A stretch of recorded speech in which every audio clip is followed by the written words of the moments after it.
നമസ്കാരം. G7 ഉച്ചകോടിയിൽ പങ്കെടുക്കുന്നതിനായി പ്രധാനമന്ത്രി നരേന്ദ്രമോദി ഇറ്റലിയിലെ അബുലയിലെത്തി. Africa, Mediterranean, energy, artificial intelligence തുടങ്ങി വിവിധ സെക്ഷനുകളിൽ പ്രധാനമന്ത്രി പങ്കെടുക്കും. ആഡംബര റിസോർട്ടായ ബോർഗോ എഗ്സാനിയയിലാണ് ഉച്ചകോടി നടക്കുന്നത്. വിവിധ ലോക നേതാക്കളെയും മാർപ്പാപ്പയെയും ഇന്ന് പ്രധാനമന്ത്രി കണ്ടേക്കും. G7 ഉച്ചകോടിയിൽ പങ്കെടുക്കാൻ പ്രധാനമന്ത്രി നരേന്ദ്രമോദി ഇന്നലെയാണ് ഇറ്റലിയിലേക്ക് പുറപ്പെട്ടത്.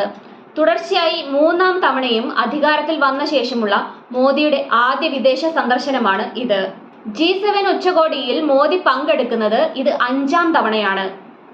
ആതിഥേയ രാജ്യമായ ഇറ്റലിയുടെ ക്ഷണപ്രകാരമാണ് ഇന്ത്യൻ പ്രധാനമന്ത്രി യോഗത്തിൽ പങ്കെടുക്കുന്നത്. ഇറ്റാലിയൻ പ്രധാനമന്ത്രി ജോർജിയ മെലോനിയുടെ ക്ഷണം സ്വീകരിച്ചാണ് മോദി ഉച്ചകോടിയിൽ പങ്കെടുക്കുന്നത്. തെരഞ്ഞെടുപ്പിൽ വിജയിച്ചതിന് ശേഷമുള്ള തന്റെ ആദ്യ സന്ദർശനം ഇറ്റലിയിലേക്കാണ് എന്നതിൽ സന്തോഷമുണ്ടെന്നും സന്ദർശനത്തിൽ ഇരു രാജ്യങ്ങളുടെയും തമ്മിലുള്ള തന്ത്രപരമായ പങ്കാളിത്തം നിലനിർത്താൻ ഇന്ത്യ പ്രതിജ്ഞാബദ്ധരാണെന്നും പുറപ്പെടുന്നതിന് മുന്നോടിയായി പ്രധാനമന്ത്രി പ്രസ്താവനയിൽ പറഞ്ഞിരുന്നു. ഇറ്റലിയിലെത്തിയ പ്രധാനമന്ത്രി നരേന്ദ്രമോദി ഫ്രാൻസിസ് മാർപ്പാപ്പയുമായി കൂടിക്കാഴ്ച നടത്തും. G7 ഉച്ചകോടിയിൽ പങ്കെടുക്കുന്നതിനായി ഇറ്റലിയിലെത്തിയ വിവരം പ്രധാനമന്ത്രിയും സമൂഹ മാധ്യമങ്ങളിലൂടെ പങ്കുവച്ചിരുന്നു. G7 ഉച്ചകോടിയിൽ പങ്കെടുക്കുന്നതിനായി ഇറ്റലിയിലെത്തി വിവിധ ലോക നേതാക്കളുമായി ചർച്ചകൾ നടത്താൻ കാത്തിരിക്കുകയാണ്. ലോകം നേരിടുന്ന വെല്ലുവിളികളെ ഒരുമിച്ച് നിന്ന് നേരിടാനും നല്ലൊരു നാളേക്കായി അന്താരാഷ്ട്ര സഹകരണം മെച്ചപ്പെടുത്താനുമാണ് ലക്ഷ്യമെന്നും പ്രധാനമന്ത്രി കുറിച്ചു. 2021 G20 ഉച്ചകോടിക്കായി ഇറ്റലിയിൽ ആദ്യമായി എത്തിയത് ഇന്നും ഓർക്കുന്നു. കഴിഞ്ഞ വർഷം ഇറ്റാലിയൻ പ്രധാനമന്ത്രി ജോർജിയ മെലോണ 2 വട്ടം ഇന്ത്യ സന്ദർശിച്ചിരുന്നു. ഇരു രാജ്യങ്ങളും തമ്മിലുള്ള ഉഭയകക്ഷി ബന്ധം ആഴത്തിലുള്ളതും ദൃഢവുമാക്കാൻ ഈ കൂടിക്കാഴ്ച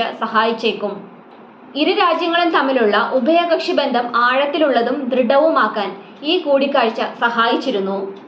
ഇൻഡോ പസഫിക്, മെഡിറ്ററേനിയൻ മേഖലകളിലെ സഹകരണത്തിനുള്ള ഇന്ത്യ-ഇറ്റലി ബന്ധം പുതിയ തലങ്ങളിലേക്ക് ഉയർത്താനും ശക്തിപ്പെടുത്താൻ പ്രതിജ്ഞാബദ്ധരാണെന്നും പ്രധാനമന്ത്രിയുടെ പ്രസ്താവനയിൽ പറയുന്നുണ്ട്. അമേരിക്ക, യുക്രൈൻ, ഫ്രാൻസ് രാജ്യത്തലവന്മാരുമായി മാർപ്പാപ്പ കൂടിക്കാഴ്ച നടത്തുന്നുണ്ട്. 2021 വത്തിക്കാനിൽ വെച്ച് മോദി മാർപ്പാപ്പയെ കണ്ടിരുന്നു. Canada, France, US, UK, Germany, Japan, Italy എന്നീ 7 വികസിത രാജ്യങ്ങളോടൊപ്പം യൂറോപ്യൻ യൂണിയനും ഉച്ചകോടിയിൽ പങ്കെടുക്കും. ഇന്ത്യക്ക് പുറമെ ആഫ്രിക്ക, തെക്കേ അമേരിക്ക, ഇൻഡോ പസഫിക് മേഖല എന്നിവിടങ്ങളിലെ 11 രാജ്യങ്ങളിൽ നിന്നുള്ള നേതാക്കളെ ചർച്ചകളിൽ പങ്കെടുക്കുന്നതിനായി ഇറ്റലി ക്ഷണിച്ചിട്ടുണ്ട്. ജൂൺ 13 മുതൽ 15 വരെ ഇറ്റലിയിലെ അബുലയിലുള്ള ബോർഗോ എഗ്സാനിയ റിസോർട്ടിലാണ് G7 ഉച്ചകോടി ചേരുക. റഷ്യ-യുക്രൈൻ യുദ്ധവും ഇസ്രായേൽ-ഗാസ സംഘർഷവും ഉൾപ്പെടെയുള്ള ആഗോള വിഷയങ്ങൾ ഉച്ചകോടിയിൽ ചർച്ചയായേക്കുമെന്നാണ് സൂചന.